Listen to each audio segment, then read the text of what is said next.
So welcome to tutorial number 2. The goal of the tutorial is to go over some derivatives of multivariate functions by popular demand on Piazza. So I've decided to write some multivariate derivative questions that I think are sort of related to the assignment stuff and are going to be useful later in the course and are just good to know. So that's what we'll start with, and then we'll go over some of the examples of probability stuff from the lecture notes that I skipped over. But before I do that, is there any questions that people also have that would, I don't know, they really want me to also go over in the class? No? Okay, cool. So we start with this derivative thing that we're going to work out on the spot here. So, okay, let us begin. So we have a function, and it's written like this. Okay. So this function takes in two vectors, x and w. And what we know is that each one of these vectors is an element of Rd. And specifically here, what we have is that the function is a dot product of x and w. Okay, we're gonna get into the details of what this dot product means again and write out this notation very explicitly and everything in a second. But what are we asked to do? What we're asked to do is calculate this thing, which is notation that slightly is different than what we've seen so far, but it'll be used later, and it's the gradient of f. Okay, but with respect to only the w vector. The important thing to note is that I've given you the definition of this thing, which is the following. And in particular, it's just the partial derivative of f with respect to w1, right? Which itself is just going to be a function of w1, and so on up to the derivative of f with respect to w2. So the point is, what we're going to learn from this is how to take partial derivatives of a function f with respect to its corresponding variables, which are w1 to wd and x1 to xd. We're not going to care about x1 to xd, but we'll see that in a second. And the point is, you're going to understand how to take these partial derivatives. Okay? Then so happens this gradient thing, as we've discussed before, is just a vector, right? That's why there's a transpose here. And it's just each of the partial derivatives put into this vector format. Okay. So let's start with trying to do this thing. So to start, yeah, okay, maybe you can ask the question first.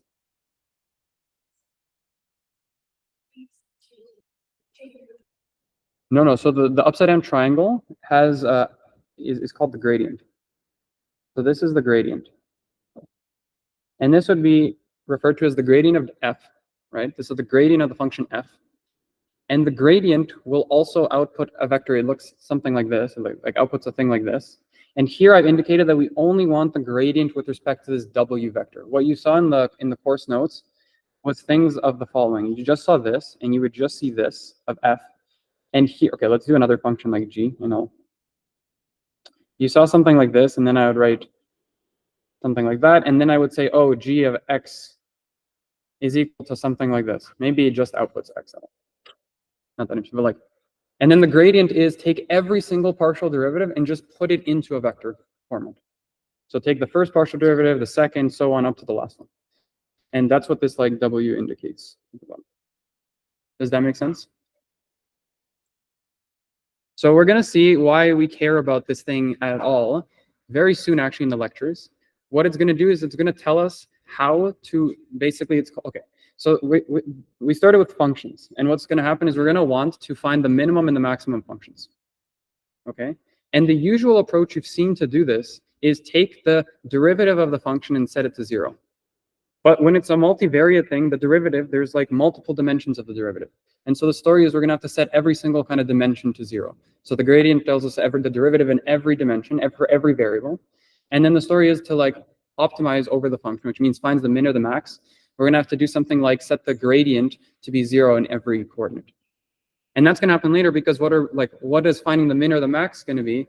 Well, we're going to want to find the best predictor. And it's going to turn out that the best or the worst predictor, or sorry, we're not going to care about the worst, but the best predictor is going to be the predictor that minimizes this objective of ours, and the objective is going to be described as a loss. Okay, if we talked about a reward, we want to maximize the reward. So yeah, there's going to be an objective. We almost got to it in class. Once we define the objective, the goal is going to be to optimize this objective, which means to find its minimum or maximum value. And to do that, we're going to care about gradients. And so this is where all these gradient stuff becomes important, because we're going to want to set it to 0. So you better be able to evaluate it. And so we try to do that now.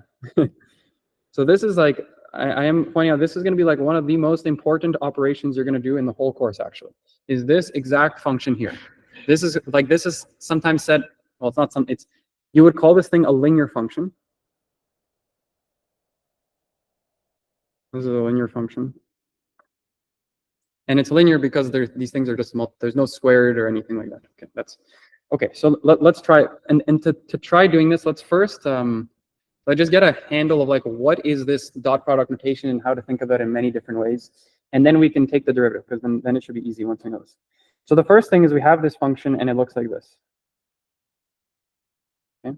And let's expand the inputs in some way. So the first thing we know is that x, right, it's a vector and it's a d-dimensional vector. So one nice way to write this that's more interpretable is to write it like this. And the transpose just means that I don't want to write the column version. So now we can think of it as like this d that has d inputs. It's just d variables. And similarly, we can think of w as this thing that has d variables. Okay. So it turns out when you plug these things in, you also like unroll the brackets and the transposes, and this is the common notation you would use. And the story becomes, you can write something like this. You can write x1 up to xd, w1 up to wd. Okay. Why do this? The point of doing this is this really emphasizes that this is just a multivariable function. It's a function that has, okay, so yeah, let me just finish that. It's a function that has multiple variables, and in particular, the variables are x1 to xd and w1 to wd. Okay, so there's already a question online, which is why did we not include x inside the function parameter and just include w? Oh, yes, okay. So the reason, so this thing only has w because it is the gradient with respect to w, and it turns out that this thing is to be interpreted, let me put some, this thing is evaluated first. This gives you a function, and that corresponding function, this gradient function, is going to be a function that takes as input only w, because it's defined in this way. So yes, it outputs a function which is a function that only takes in w. That's going to be the story. Like, why does it only take in w? Because I've defined it in exactly that way. It's this thing that has these inputs. Okay. So yeah, it produces this vector. So once again, this gradient thing takes in a vector, outputs a vector. Yeah. Okay. So yeah, takes in this thing. Cool. Let's get back to the story of taking this derivative. So we think of f as a multivariate function with these dx variables and these dw variables.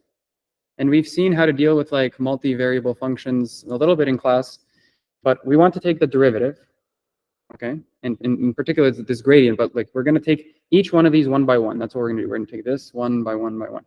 Okay, so first we need to, then we need to write down what is this function, right? And this was a dot product thing. So let's write it explicitly in multiple different ways and then interpret how to do the derivative of each one of them. So explicitly, this thing can be written once again by expanding it.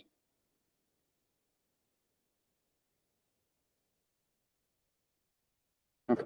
There's technically no transpose here because it's the transpose of the transpose.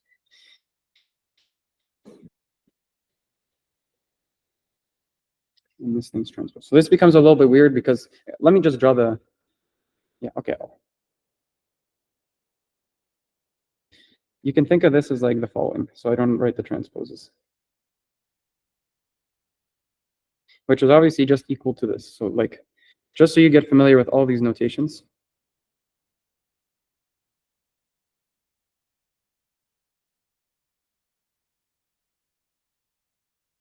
Right?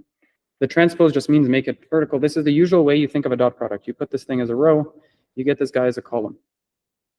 Okay, that's like the visualization you have, but like the mathematical equation you actually get from this is the following, which is x1 times w1 plus x2 times w2 plus so on.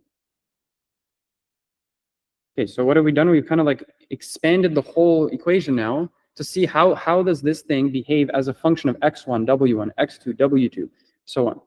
right? This just becomes this giant addition of a bunch of terms.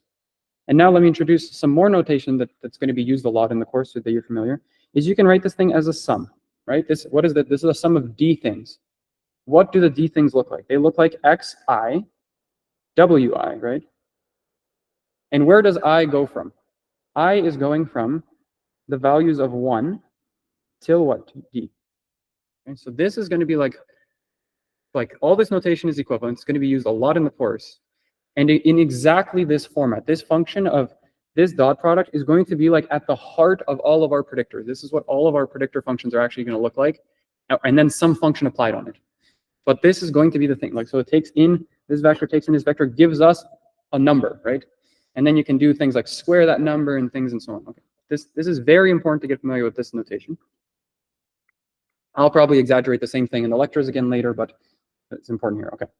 So now we have this function, all these different formats, and now we can just do the calculation that we care about, which is evaluating each partial derivative one by one from W1 to WD.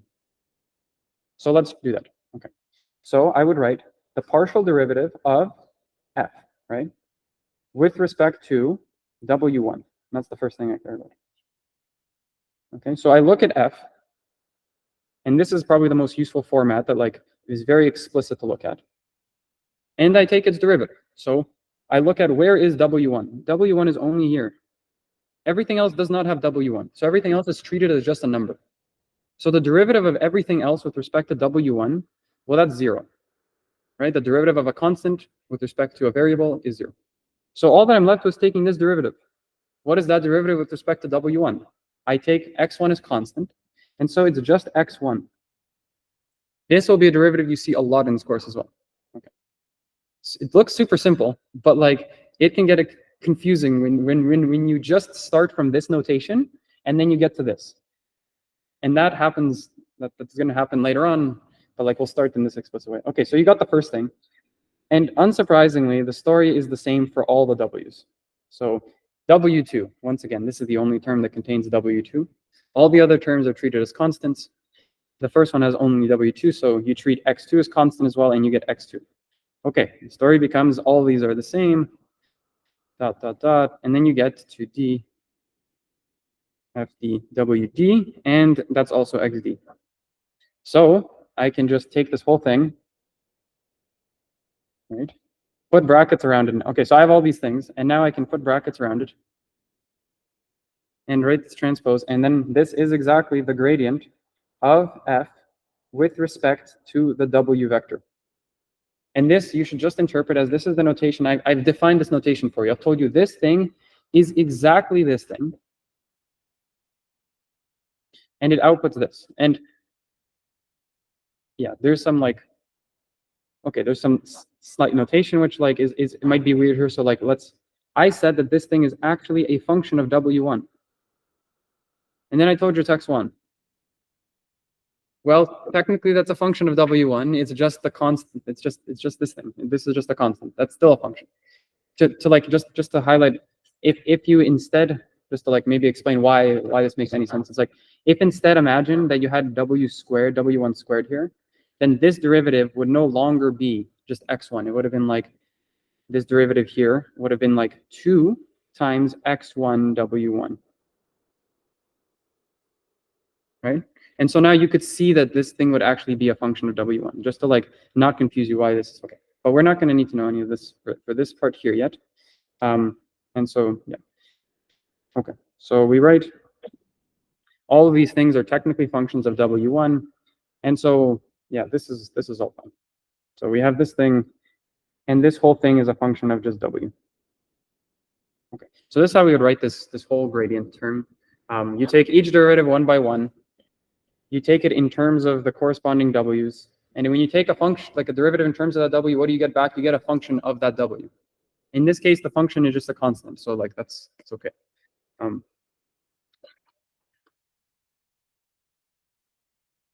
Should I? Okay, that's maybe, yeah, I'll do something quick after.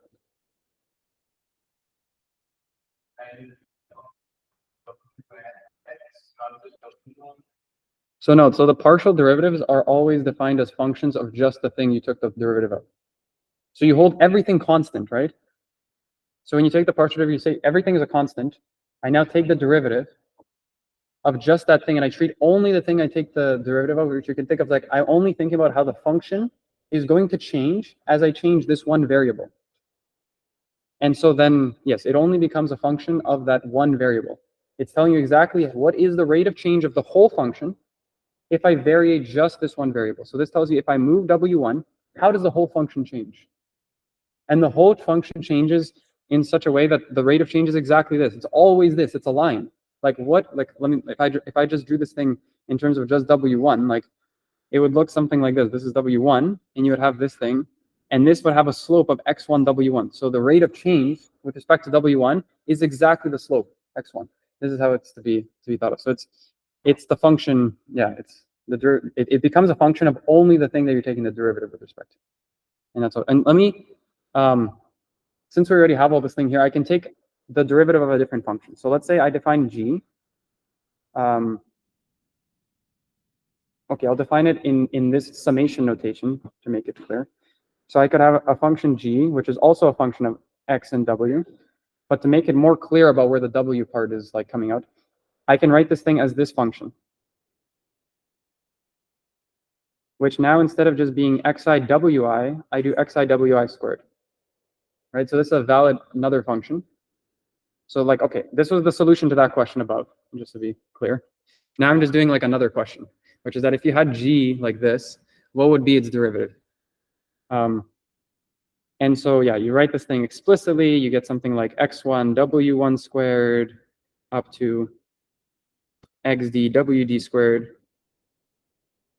And then you take the derivative one by one again, and the story becomes, let's see, it becomes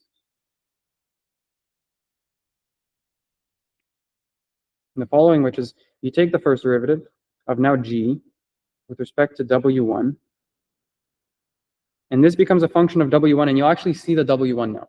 So what's the derivative of, what's the derivative of this term? Because everything else is constant again.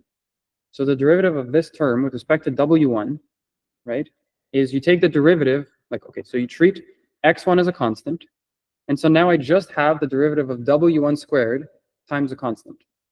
Well, the derivative of w1 squared is just equal to 2 times w1, right? And then you multiply it by x1. So that's what that derivative would become. And then it becomes the same story for all the others. And so you get something like wd. And so here you can explicitly see the dependence on the w terms. And that's why I decided to add this example now, to make it just explicit that like there is this dependence on the w's. Yeah.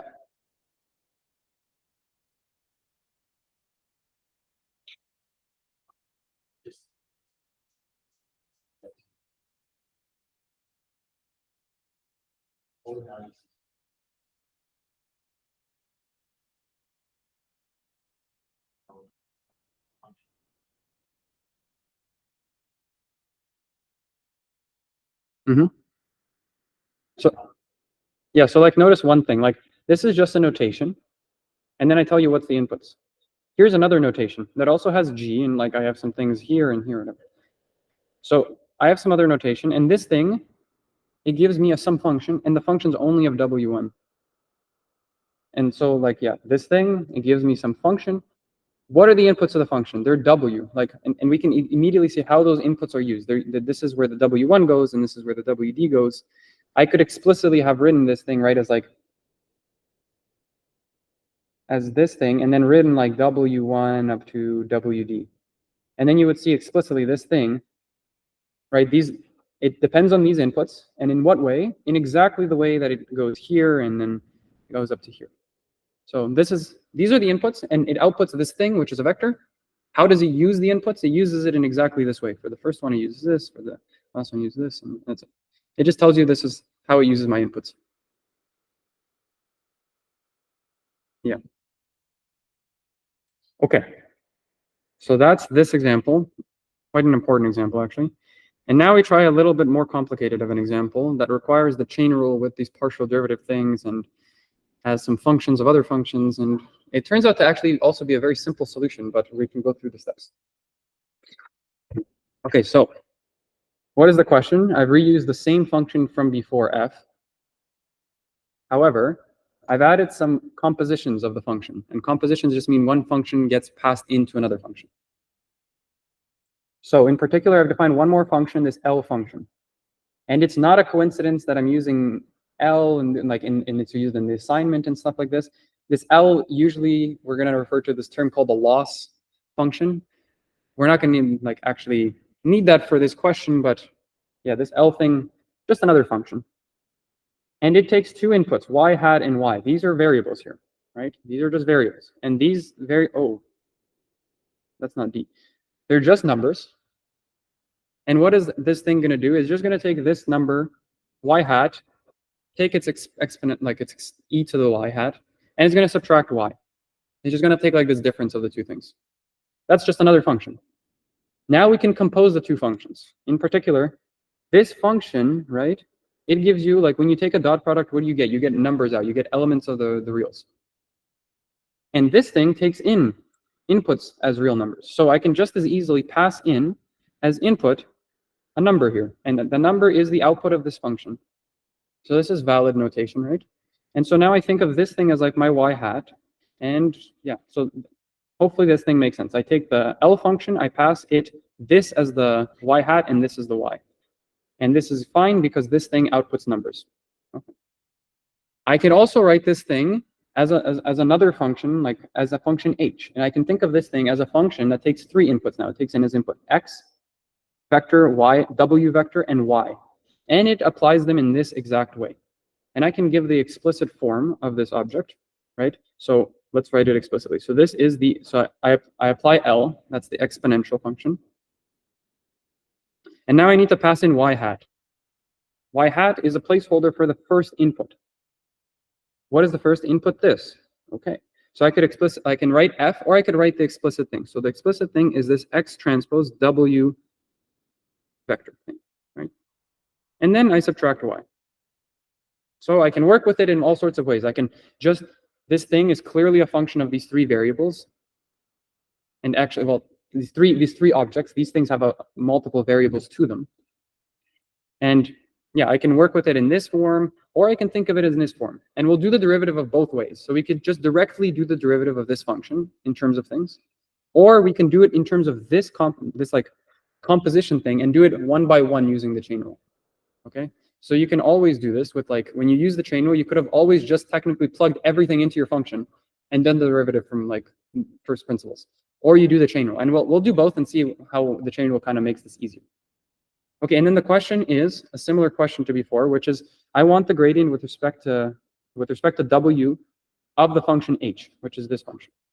And in particular, all that means, like, for the purposes of right now, is it just means I want the partial derivative of h with respect to w1 and w2 and so on to wd. I want to just take every single one by one. So how are we going to approach this? What we're going to do is we're going to start with this thing and then and then calculate it and then do it for all the other w's. Okay. And below I put the chain rule definition from the course notes that we can try to see how this like sort of applies here. Okay, let us begin. So what do we have again? We have a function h. So let's just do the like simple way first, which is that you just plug everything in and do it like we did before, like just like in the first question. And then the second way we'll do it is with the chain rule. So what that means is, like, I write it in this explicit format. So I write h as this function, which equals to, as I've written above, this thing.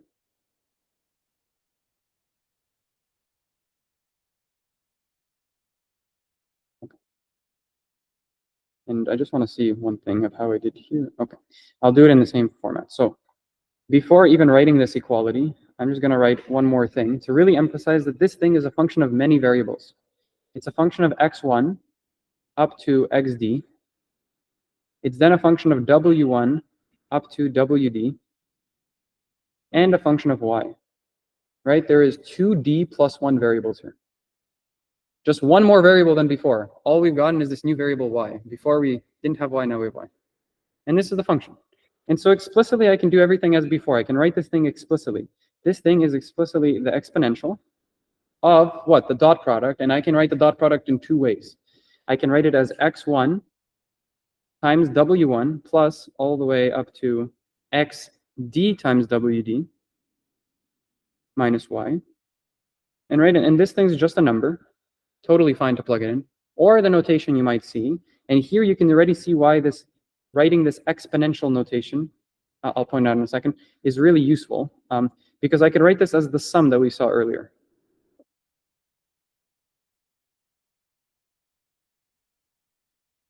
Okay. And what I mean by the exponential notation, what I mean is that, okay, we write exponential of, let's say, z to mean what? Mean e to the z. So when I write something like the exponential of x transpose w transpose, I mean e to the x transpose y w transpose. Now you can imagine that writing something like this in the exponent is a mess. Like that would be really annoying. So that's why we prefer. Or something like this. Imagine putting this in the exponent. That would be really fresh. Like that would look really ugly and confusing and stuff. So this is just to emphasize the use of this notation is to make things look simpler. But that's all it means. Okay, so point of the story is we now have our function written in all sorts of different forms. Use whichever one you want to understand your derivative. But usually this form, this most explicit one, is the easiest to work with when you take partial derivatives, because you could just see the dependence on every single variable. And so you can imagine the partial derivative, once again, is not that hard. Let's do it. So it's the derivative of h with respect to x, or sorry, not x, w1. Back to w1. This is going to be a function of w1, as we have discussed. And so we look at this thing. That's what this function is, right? And once again, we look at where does w1 appear? It only appears here, right? Okay. And then we need to take the derivative. Okay, and then everything else is held constant.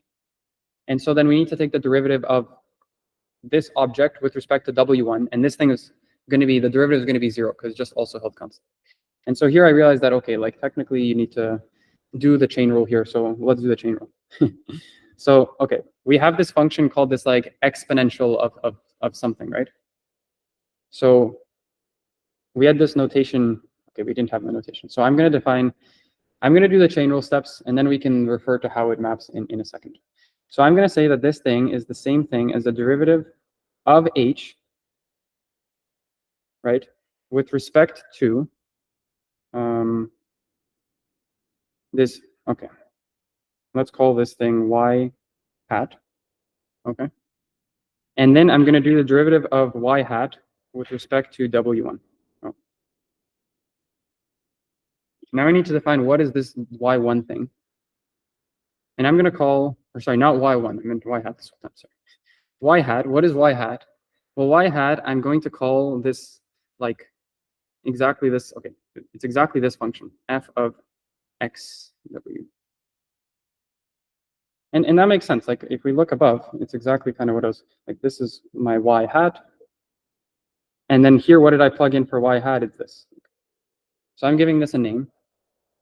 And now we can take the derivatives with respect to these objects. So what I can do is I can write these derivatives. So like, okay, let's write each one by one now. So I want to evaluate this thing. But how do I do that? Well, I do that like one at a time. So first, I'm going to look at what is the derivative of h with respect to y hat, right? Well, first, I should think about like what does it mean for h to be a function of y hat? So what I would do is I would write h as a function of y hat and y, which is equal to the exponential of y hat and y. Right? Why is that's true? Because, as I said, I've replaced, this was f of x, and I just replaced f of x with y hat here. That's like totally valid. Yeah.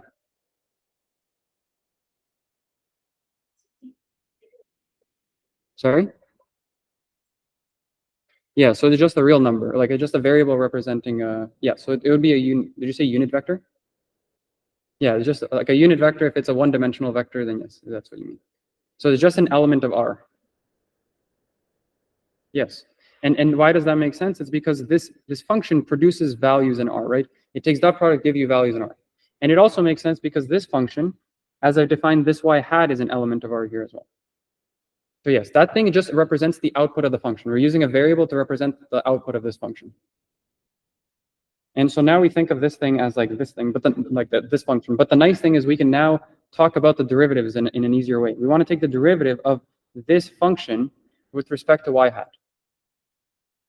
Okay. So how do we do that? Well, we take the derivative of the whole, we hold all the other variables constant, which means we hold y constant. That derivative is 0.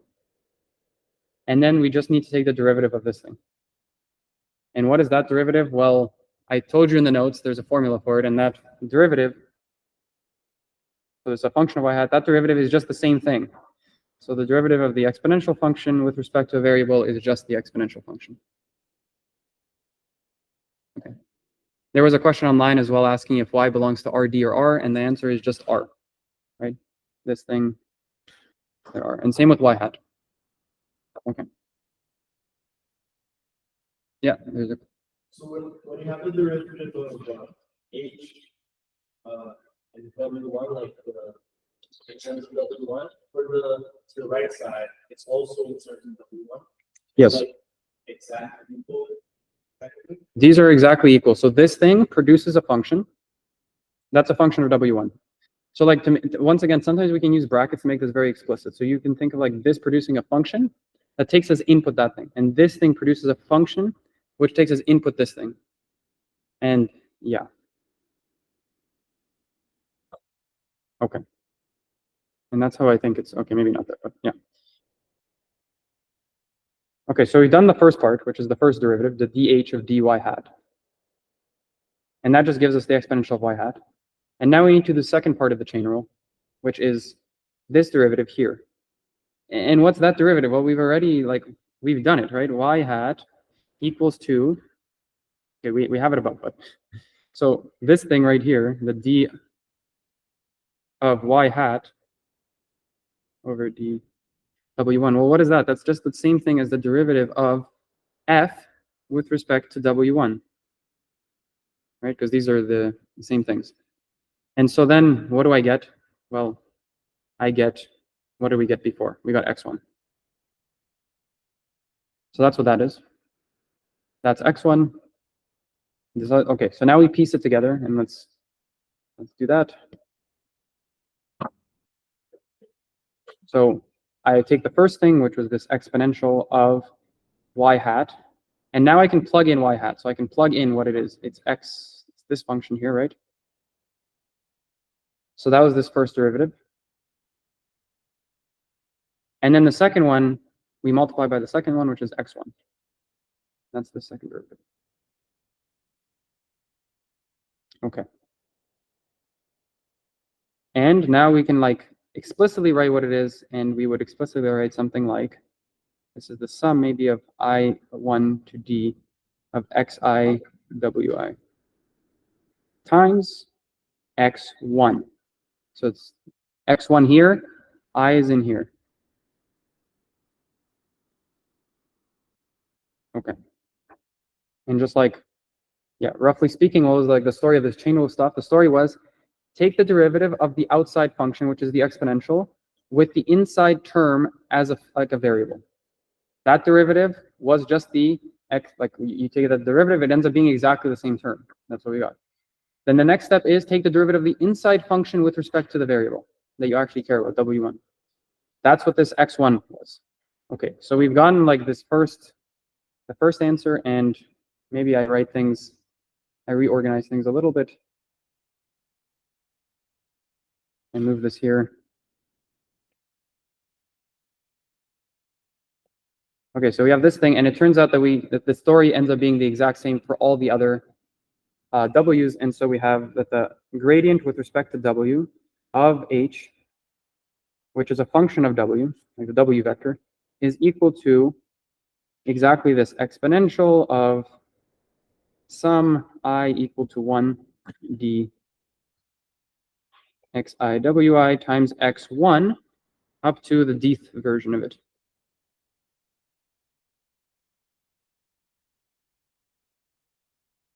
Okay, so although this exponential function and stuff we're not going to see so soon in the course being applied to things,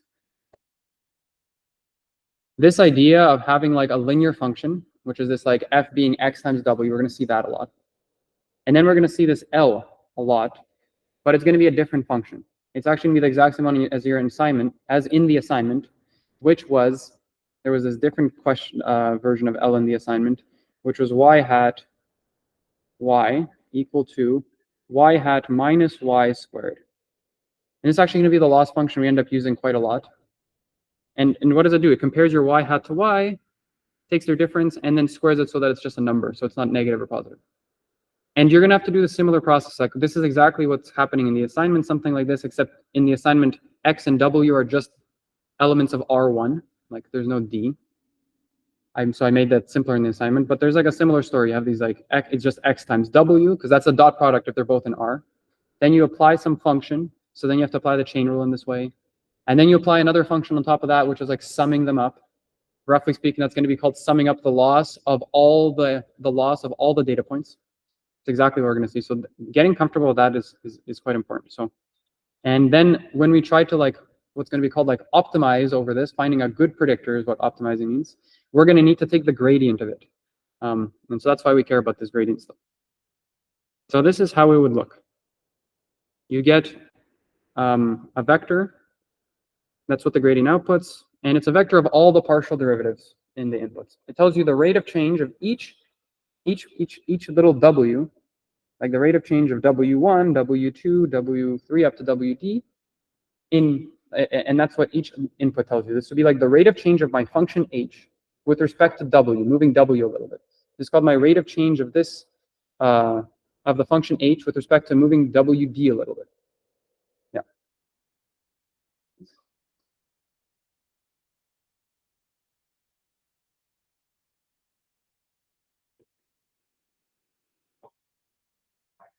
Mm-hmm.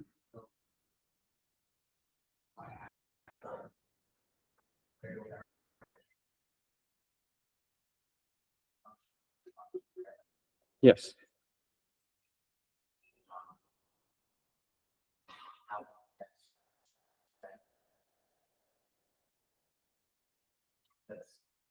It's saying how does h change if I with respect to its input y hat.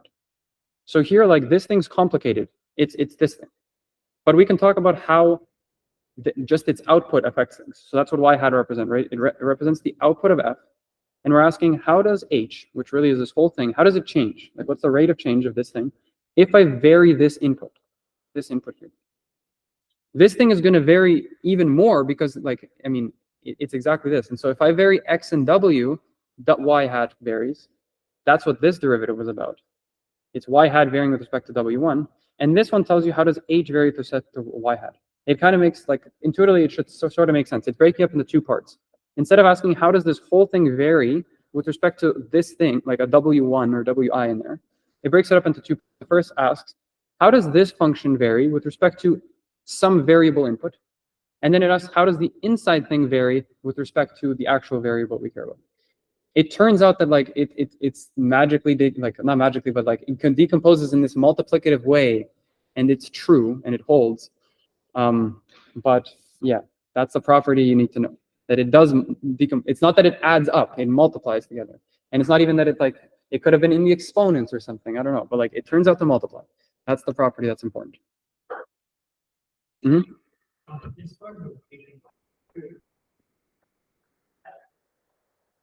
So usually you wouldn't replace it with just f because you want to represent like this whole thing, like the whole output of the function. And you want these inputs there usually. Yeah, like, yeah, you want to, because you want to represent the output of the function as y hat. So you don't want y hat to be a function. Like if you replace it with just f, you would think of it then like, how does it vary if the function changes? That's not like what you mean to ask. You mean to ask how does it vary as okay, so like there's a difference, right, between the following two things. Like if you write f, it's not the same as writing f of like x, w. This thing is an element of the real numbers, while this thing is an element of the set of functions. These are different objects. When I don't pass an input into the function, I think of it as literally representing the function, which you can think of as like it's a complex. It's literally the thing that tells you for every input, what do I get for the output? Well, this thing is just a number. It's the evaluation of the function at that point. So these are two different things. Like one is the whole description of the function. Well, this thing is just the value of a function at something. So we want to talk about how it varies with respect to the values of the function. We don't want to ask how it varies with respect to like f.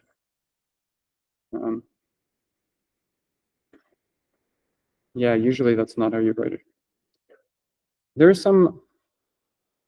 It's a little sloppy because here we use y hat and f here, and it's okay. This like, I know why this is the case, but I didn't want to do the like. Here you should technically not be writing like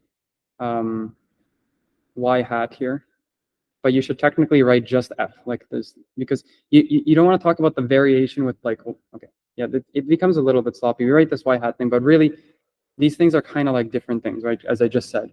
And this one is like the correct thing, which is like in the top you write functions, in the bottom you write the variables. And so like this thing makes sense. Like this thing makes sense. It's talking about how does the function f vary with its inputs w1. But y hat is not a function. Like it's y hat is like the actual evaluation of the function. So, but anyways, so this thing is like the more correct version. This thing is technically okay. It ends up being used a lot. So I guess like you could maybe write f, and that gets by in some things. But the point is that you can evaluate all these things. Yeah. Maybe let's not pick too much into the details of that for the purposes of time. But yeah, the story is that like you are like correct to question all these like notation things. These will be, a lot of it is because of like slight shorthands that people use. Okay. Let's go over this example from probability now, which will be quite important for this course and for the next assignment and stuff. So I think it's good to go over. And also, I did want to mention, I actually do have the room booked till 5:30. I don't expect to take that long, but like, you guys can stay however long you want. Maybe I'll stay till like 5:15 or 5:20 to make sure we go through these examples, and then people can watch the videos after if they want. But I think it's useful to have this like gone over and for reference. Okay. So we're moving to probability world now. And the question was, we had random variables, and then we had like multivariate random variables. They're still random variables, but they're variables that are represented as tuples of multiple random variables, such as x and y. And the question was, what happens when y is discrete and x is continuous, or the other way around? We said if we want to calculate the distribution of z, which I might write something like the distribution of this random variable z, then what I would use is something like, to calculate this thing, okay, like there's going to be, yeah, to calculate this thing, I'm going to use something like a PMF or a PDF of z, and I write this as p. And the question is like, what is this p thing, which is like, this is the p. Question is, what is this thing? Is it a PMF or a PDF? I told you if the random variable is discrete, it's a PMF. If the random variable is continuous, it's a PDF. Now what is this random variable? It's a discrete and a continuous random variable. Like, what do I use? And so the first answer is that this is neither a PMF or a PDF. Sometimes it's called like a mixed thing. I don't know. But the point of the story is that like you can't use a PMF or a PDF. Like you're not going to be given it as a PMF or a PDF. And you don't even know if you should write a sum or an integral to do this. And so what you end up needing to do is to use this product rule. And in particular, you need to write this p as a multiple of two things. This is the product rule, and it tells you that I can write it in this way all the time. And now one of these is actually going to be a PDF, and one of these is going to be a PMF. Okay, the important thing is that I can write it as a function of just x and a function of just y. This thing is to be read a function of just y. Okay, that's what the product rule allows us to do. And it turns out that in the case above, where y is discrete, x continuous, this thing is a PDF because it's just a function of this like x space. And since the outcome space is this uncountable space, and x would be called a continuous random variable, and so we have a PDF. So we can actually talk about this thing as a PDF.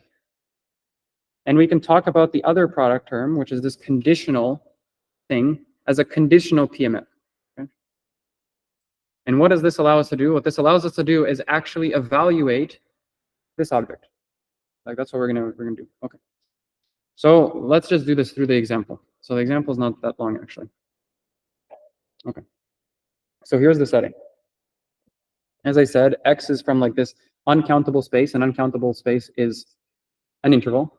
Y is from what we called a countable space, and that's just a finite set. So the number is 0, 1. The way to think about this intuitively for this example is 1 represents this like Barolo wine, 0 represents any other wine. Outcome space X represents the amount of chemical in your wine. Okay. So now you would be given. So okay, your goal is to calculate, and maybe I haven't made it explicit here, but like this thing would like be the probability distribution of Z.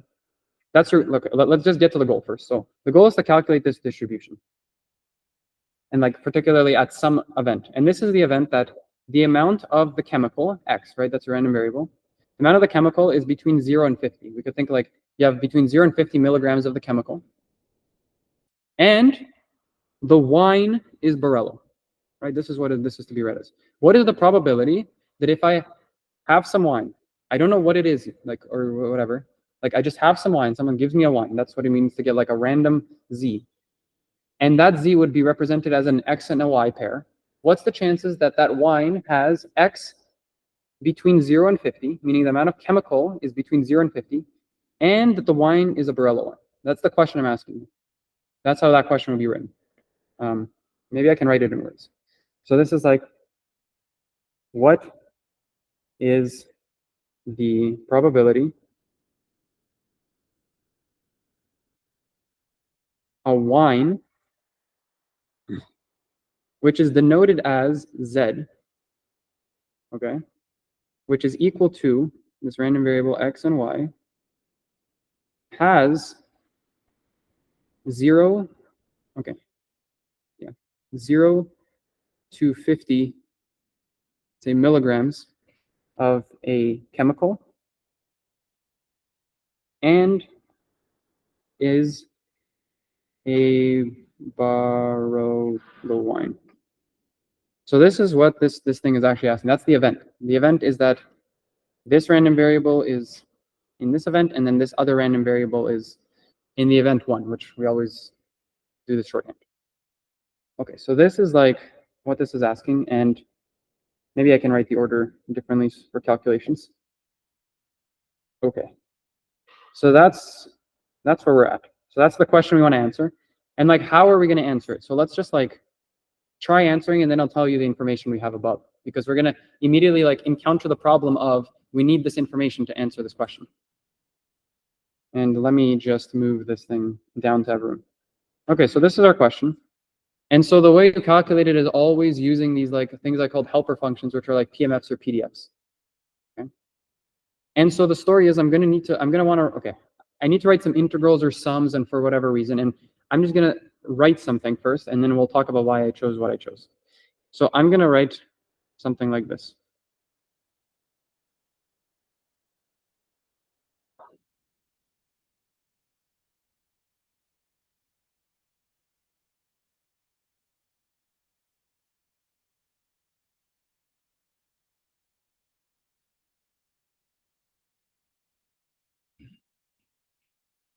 Okay. So like, what's going on here? What's going on is that I told you we need some helper function thing, which is like a P here. And then we're gonna need to like either take the sum of it or the integral of it and stuff. And it's like not entirely obvious what like you should do, the sum or the integral and stuff like this. And remember, you use sums for discrete things, integrals for continuous things, and so on. So like that's why I wrote these sums and integrals for now. Like, right, we care about X, and X is a continuous random variable, so I'm going to use an integral. Y is a discrete random variable, so I'm going to use the sum. But the question is like, what is this object? Like, I don't actually have like the value. And so what I'm going to want to do is use the product rule to expand it. Okay, so, and I'll write the integral in the typical form you've seen, which is like integrate from 0 to 50. That's what this thing means. I have the sum. Okay. Now I have, this is using the product rule, I get the conditional probability of y given x multiplied by the marginal probability of x dx. Okay. So this is going to be the form you're always going to want to write these things in, because you're going to want to evaluate like one of the terms and then the other term in step-by-step manner. Okay. So we've gone here, and this is like the format you're going to want this thing in. And okay, like this should make some sense. Like this is the event, and remember the event always goes down here. This is the other event, and this is always the shorthand to mean like y is an element of the set one, and that's where this event goes as before. And so this notation should be like familiar to what you've seen. Okay.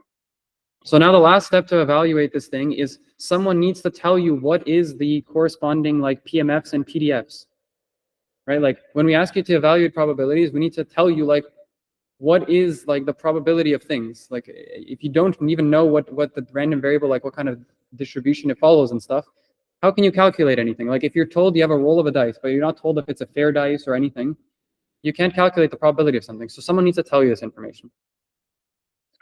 And that's exactly what's going to be given in your question, which is going to be, you're going to be given things like this. You're going to be given this and this. And then you can evaluate what they are and plug them in and do this evaluation. So that's what's given in the question.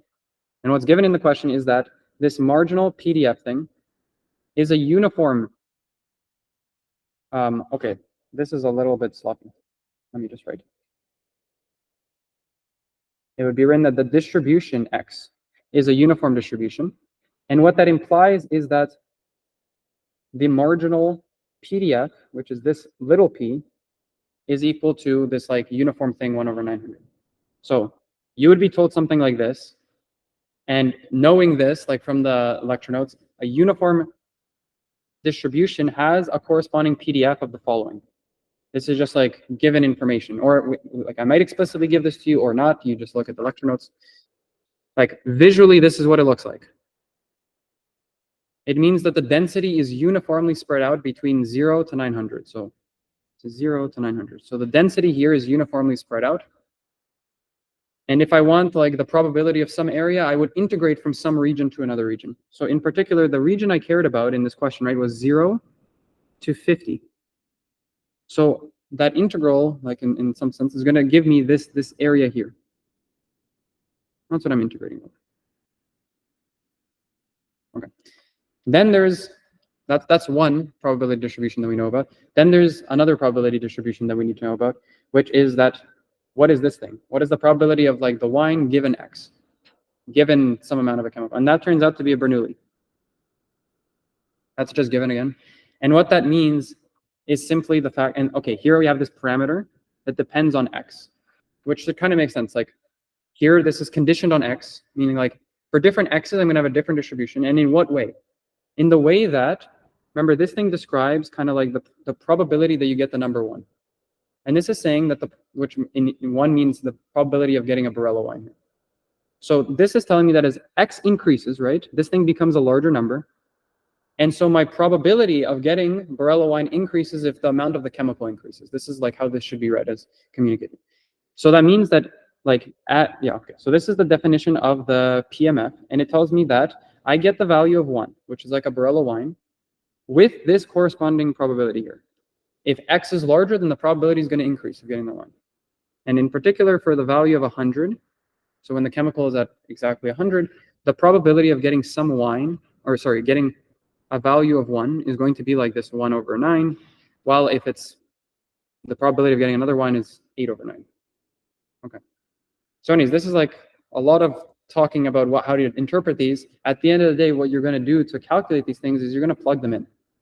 So and what I mean is you're going to plug in this PDF and this PMF. How do we do that? Well, we go back to here and we plug them in. Okay, so we have 0 to 50.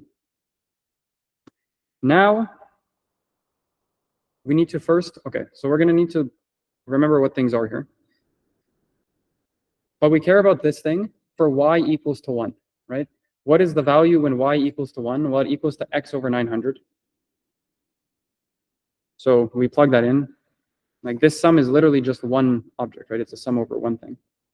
So you get the conditional PMF with y equal to 1, right? So I could do this for a corresponding x value, but like we know what this value is, so I'm just going to plug what the value was in. And that was x over 900, right? I just got that from here. And now the corresponding like this thing, this PDF, we also know what that is. That is 1 over 900, right? From above here.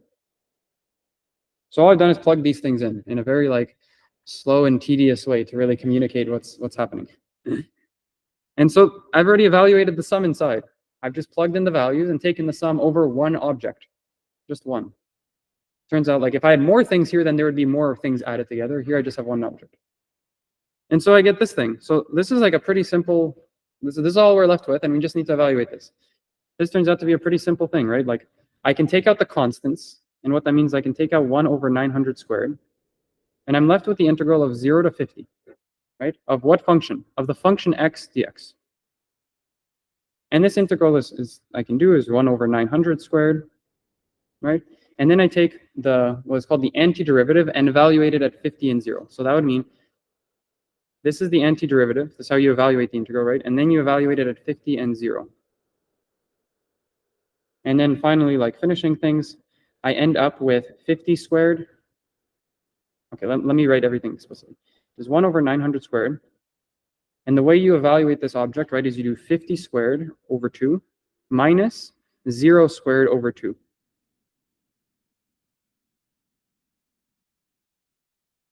Okay. And then finally, like the 0 is just 0, like the 0 squared is 0. So I get something like 50 squared, I guess it's like 2,500 over 900 squared, which is what, 81, something like this. I think that's maybe right. Okay. And I don't know what that equals, but that equals something is the point of the story. And that would be like your value. So you might see something like this on assignment. You enter this is the probability of getting a wine, right, that has this much of a chemical and is a Barolo wine. That's what you've answered. And yeah, that's all you do for the question. So like looking at it, it's like a very simple calculation, but reading the question and getting to the thing is like the so-called challenging part. And look, this is exactly like a supervised learning problem in some sense. Like you have this like label, you have this like feature thing, and you're asking the question of like, what's the chance I see this kind of new, like, what's the chance I get a wine with this kind of information? You could ask the same thing with houses, like, what's the chance I get a house with this number of rooms and this price, or like this price range? And this will give you this. And the next like example, I guess I will go over, is going to be doing exactly this, but now asking what is the expected value of some function of these things, which might be like a loss function or something. And then you use the same process, but multiply everything we just saw with a function in front. And there was a question online, which is, why did we put x over 900 as alpha in the Bernoulli? And the reason we did this is because I felt like doing this. It's entirely up to like the person asking the question, right, to choose the distributions. But like in this, like, okay, but like taking a step back, like at the end of the day, you are going to try to like understand the like situation that you're dealing with. Like, let's say like you're trying to understand like what kind of distribution maybe does wine follow given the amount of a chemical. And then that we're not going to discuss in the course at all. We're just going to say like somehow someone has decided that for some reason it follows this distribution. And in particular, it depends on x in exactly this fashion. So that like in the real world is like a whole question of its own. Like how do you decide on what distribution something follows and stuff so that then you can do the math? But for this course, we're always going to be given these things. So you're going to be told that like for some reason, it follows this distribution.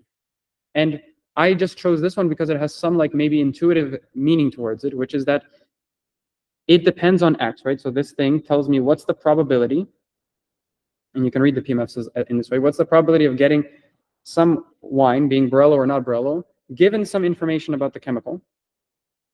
And the way to interpret this is if the chemical increases, then the probability of getting the wine increases as well, like getting the wine Barolo increases.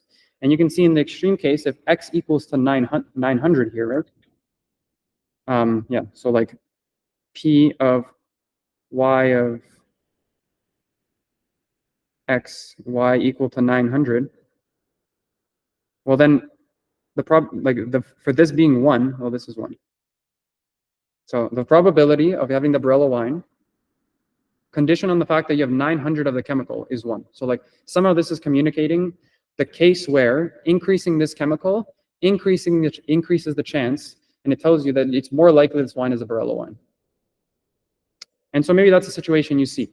Like this would tell you that, oh, this feature is communicating that this thing, that it's more like that it's this wine. Like if this thing increases, then it's this wine. Similar to houses, like maybe if the number of rooms increases, you would expect the price to also increase of the house. And so like these kind of relationships are going to be useful for trying to predict things. Yeah. That's the story there.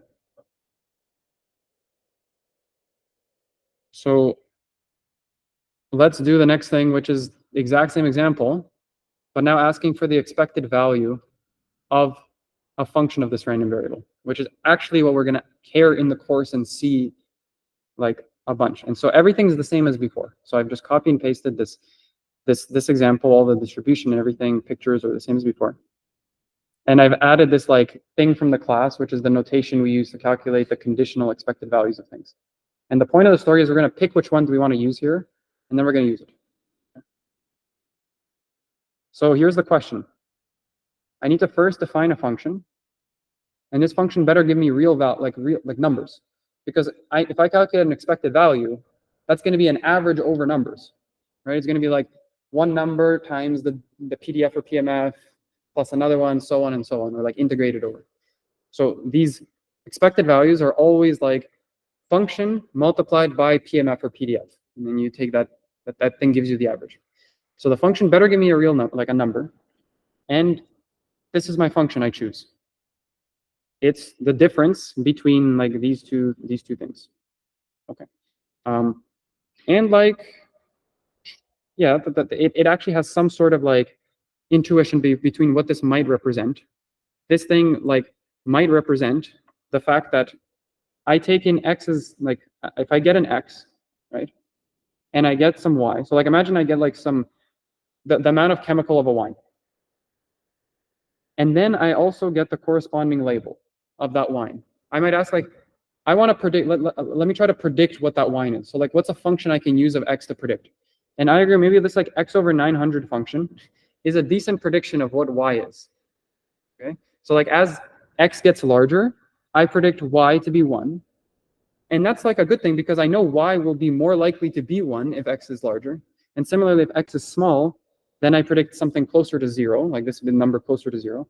And y is actually the value 0. X is like small because we've seen that. And so this kind of tells me like how good, and this is what we'll see, is like how good is my prediction relative to the true label. And this measures the distance. And it's exactly what we're going to see in the next class is that like, and I should have probably used a better thing here. Which, okay, we saw f before, but I'm going to use L here because this is actually the function we're going to see in the class. We're going to see exactly this thing being L in exactly this way. There's going to be like one more. Okay, I don't want to introduce the thing, but yeah, it's going to look like this essentially. This is going to communicate like how close is my prediction to the true label. Okay, so then I just want to ask, what is the expected value of this function? Meaning like, what is the how far am I off in prediction on average? Right? So this is exactly the thing we're going to care about actually in the class. We're going to ask, how far is my prediction from the correct label on average over all wines I could possibly see? And so you're going to need to calculate this thing. And so we do that. Okay. So how do we calculate it? The story is we're going to use one of the formulas from above, and let's decide which one. The one we pick is based on this information, like what is x and y. And we know in this case, right, x is continuous, right, because it has a PDF. Y is discrete, it has this PMF. And so we go here, we look, okay, where is it? X is continuous, Y is discrete. So I'm going to use this formula. And this formula should also have some like good intuitive meaning to you. I like why this would make sense. It's like, well, you can see over y, I have a sum, and that makes sense too because I'm summing over the discrete part, and then I'm integrating over x, which is the continuous part. Okay, and all I've done here is I've plugged in the corresponding like PMF and PDF formula, and then I've multiplied by the function. This is like the exact thing you've seen for expectations before. It's like value of the function times PMF or PDF looking thing. Okay, so let's use this formula.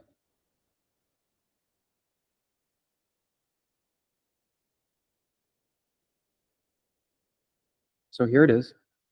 And now guess what? I just need to plug in the corresponding values of things. And let me just write that this thing now is replaced with L because that's our function. Yep. They're definitely going to be in the formula sheet. All the formulas are going to be on the formula sheet, except for like even all the derivative things. Like there's no interest in you guys remembering how to do math. The interest is in you being able to write the mathematical formula. Like, look, not sorry, to write what the question, like, if you could get to here, you're in great shape because then I don't like, okay, like you can go ask whatever, you can even ask ChatGPT or Wolfram Alpha or whatever, go evaluate this integral, but if like, you better write the right integral. So like, for instance, on like a midterm and stuff, I would just ask like, what is this thing? Like what is that? How would I write the explicit like this expected value and then like pick the right one? And you might see some things like this, and like you better know that this thing should be a sum here because like it's over discrete things and stuff, and I should pick this thing. And that communicates that like you understand that one thing's a discrete thing and I can evaluate it, but like the actual evaluation part is not that interesting. And it's like actually any questions I give you in assignments through the evaluations, they should be pretty quick. Like they're not going to be too complicated. Yeah, so it's all about setting up the problem. That's like what all of machine learning really cares about. After like, there's all this math, but like you can always ask a computer to do the math for you. But anyways, we're going to do the math in this course for this question still, just so you can see like how things look. Okay, so yeah, let's do this thing. So what is x? So x is from 0 to 900, right? Okay, sorry, what I mean. I need to plug in what this thing is. This is the interval 0 to 900. So I'm literally just plugging things in at this point from above. That's all I'm doing. 0 to 900. Then I need the sum, and I'm going to write the sum explicitly. Sum of y, element of calligraphic y. What's calligraphic y? So set 0 to 1. And like intuitively, what's going on here? I'm integrating, I'm summing, but I'm summing over the entire outcome spaces, which means I'm considering the values that this function takes for every possible combination of things in the outcome space. And what am I going to do? I'm going to multiply it by these things that can be sort of interpreted as like probabilities, like technically the probability masses and the probability densities. So it's just like your usual expected value, like intuition. Now I need to plug in the function. So I'm going to plug in the function. The function is x over 900 minus y squared, right? And now I need to plug in these PDFs and PMFs. Okay, I know what this P of y thing is from before, right? It's exactly equal to, well, it depends if it's, okay, it's going to depend on if it's 1 or 0. So I'm going to do this only when I expand the sum. And then we have the outside P of x, which I'll just keep as P of x for me. So now let's expand the sum, right? We're going to expand the sum. And once we expand the sum, we'll have it plugged in the values of y. What does that mean? That means that this thing in here is no longer going to be a function of y. It's going to just be a function of x. I've already plugged in all the values of y. And so I'll be left with just a big function of x. And then I take its integral. That's going to be the story. So we have the integral 0 to 900. And now we have this sum. Okay. I'll write all the terms in it. So it's x over 900 minus, we do the case where it's 0 squared. And we multiply it by p, like y of x. And this p, y condition on x, what is that function? Well, when it's 0, what did we say it was? I'm just going to, I think I remember. It's 1 minus x over 900. And that's from here. If it's 0, that's this function. And if it's 1, I do the other case, which is like x over 900, plug in the value of 1 for y, minus 1, right, squared. And then I take the function x over 900. Okay, I have this whole thing. Now I need to multiply it by little p of x. We move some things around again. I multiply by this marginal distribution. What is that thing? That's 1 over 900. And now I take the integral. Okay. You can simplify this thing. It's actually not that big of a mess. I am not going to do that live to save time, but I wrote it at some point. So let's have a look.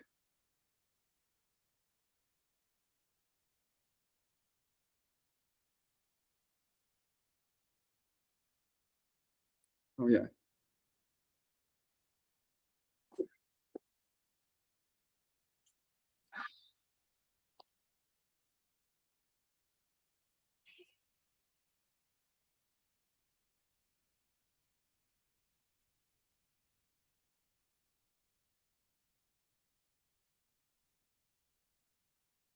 Okay. Yeah, so you can simplify this thing, and it turns out you get this function, which is x over 900 times 1 minus x over 900 d of x. Okay. And then maybe and there's one more missing thing, which is the 1 over 900 came to the front from the beginning. And just for completeness, let's just work this thing out.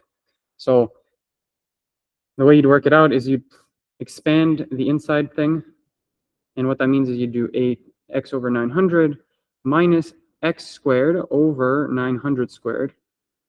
And you'd write dx of this function. Right?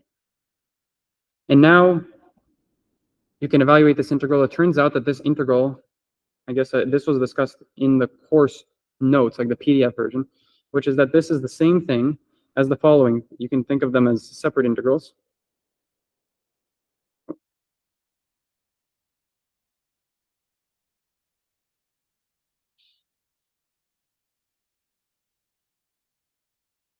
Okay.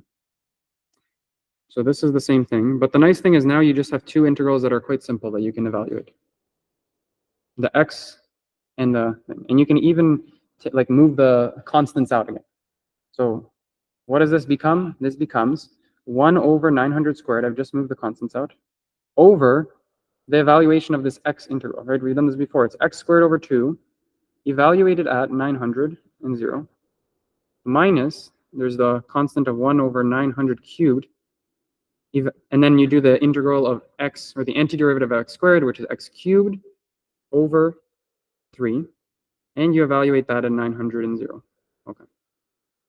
And once you do all of this stuff, guess what? You get 1 over 6.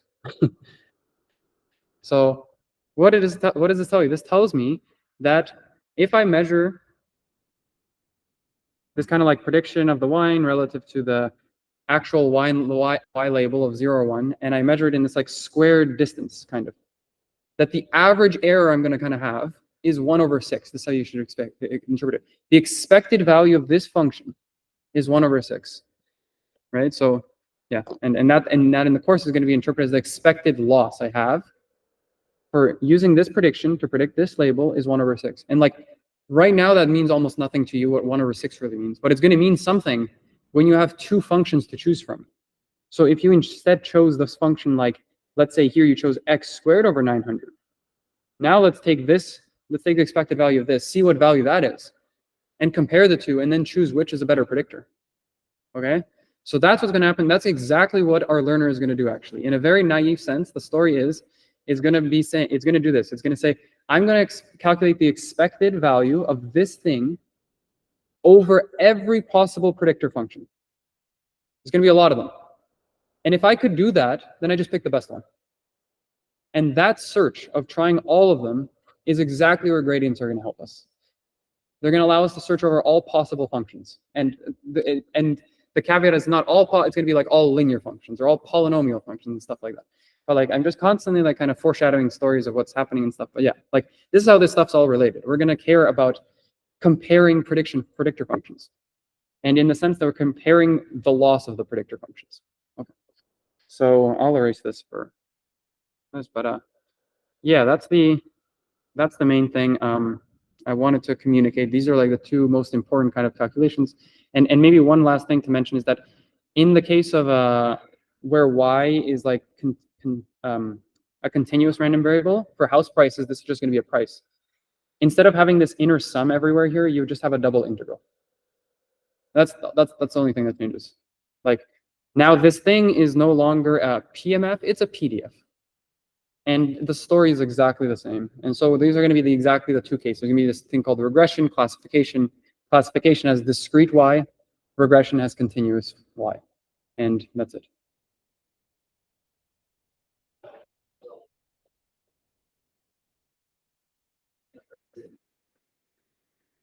Mm-hmm.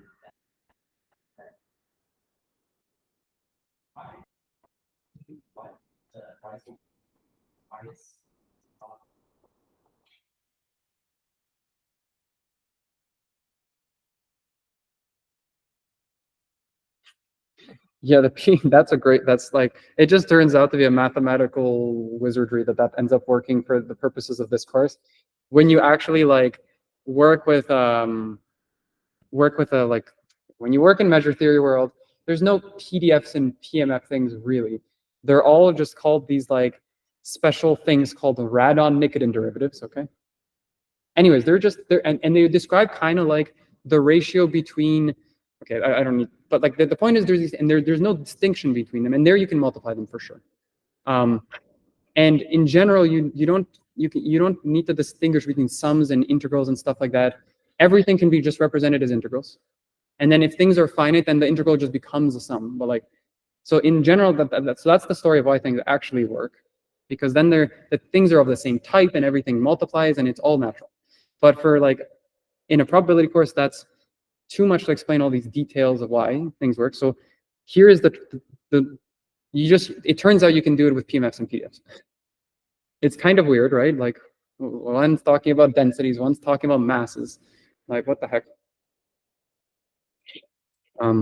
But yeah, it turns out densities are masses when you talk about like individual points of things. Yeah. Okay. Let's see if I didn't. I don't think we should go over this next example, but it was. Okay, maybe I'll mention this like just in passing very briefly. I think it's sort of useful and maybe a confusion, is that we talked about the expected value of a function, and we even just did it now. But we said that the expected value of the function, the way you evaluate it, right, is like take the function and multiply it by the PMF or PDF of x. But we said the function itself is like a random variable. So what I mean is like, remember we said we could think of the function as a random variable y. So why are we taking the expected value of the function, but not multiplying by its own PDF or PMF? The question is, why didn't I write this? This is the thing you would think about. Like the expected value of this is like, okay, plug in y. And now I do this. Like I take the values of the function and I integrate over its PMF and PDF, as one wouldn't just like this is the definition of the expected value of a random variable. And the answer is this is totally fine. You can do this. And this gives you the exact same value as the previous thing. But the problem with this is that usually this thing is really hard to calculate, as we've talked about. So usually you'll be given the PMF or PDF for x. Then you'll have a function applied on it, and there's going to be a lot of like things applied to it. And to calculate the corresponding PMF or PDF of y is a very complicated story. And the beautiful thing is that we don't end up needing it usually, in the sense that we don't end up needing it to calculate the expected value of this. And like just like there's this formula that allows us to not need it, but the kind of like the intuition of why we might not need it is like, notice what happens here. We're not summing over values of f. We're summing over inputs to f. For example, in this case, what that would mean is when I sum over, okay, like here I'm integrating. Okay, like if even when I'm integrating, I'm thinking about the integral, and you can evaluate, let's say, at -10 and 10. I would be considering both those evaluations for the function. But notice that the value of both those inputs, -10 and 10, gives me the same output value of 100, right? So what I'm not doing is I'm not integrating over output values, I'm integrating over input values. And that would mean that the function might evaluate to the same output at many inputs. But that's okay, because what I'm doing is I'm considering the probability of the inputs as well, in some sense, like or the densities or the masses of those inputs. So that's why it's okay. It's because I'm actually taking sums and integrals here over the x space, over the input space of the functions. And that's like the intuition of why things are okay. In contrast to working out in this example where I've actually integrated over the y space. I've actually integrated over values of y, and therefore I can use this thing. So these are equivalent. In the class, I mentioned you can do this kind of thing. Like there's this evaluation.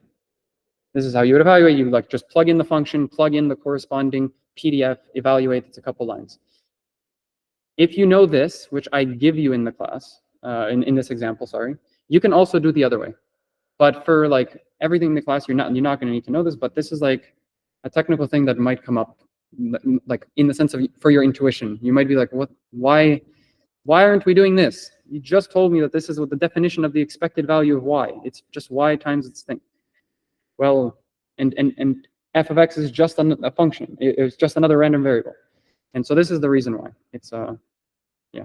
And another funny thing is like this thing, this like property of being able to do it like this is sometimes called, let me just write it, is sometimes called the law of the unconscious. Oh, I need more room. You might see this in other places. It's called the law of the unconscious statistician. Is this how you spell statistician? I don't know, something like this. And it's usually abbreviated as like Lotus. Oh.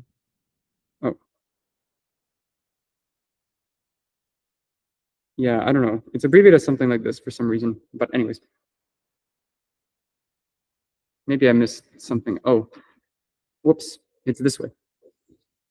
Yeah, so that's another code. But this is like a classic trick that ends up coming up in probability a lot. And like, yeah, it's there's a little nuance though what happened there. Okay, now we actually ended here.